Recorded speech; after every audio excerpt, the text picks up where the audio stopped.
میرے خیال میں امید ہے کہ دونوں کو ایک دوسرے کی بات سمجھ آ گئی ہوگی کہ کیا بات کر رہے تھے. بہت اچھی بات ہے. میں سمجھتا ہوں کہ سیاستدانوں کو آپس میں ملنا چاہیے.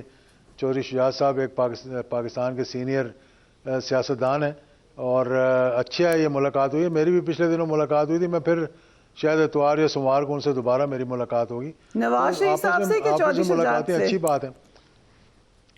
چودھری شجاعت صاحب سے چلیے کیونکہ میں ان کو اپنا بڑا سمجھتا ہوں اس لیے.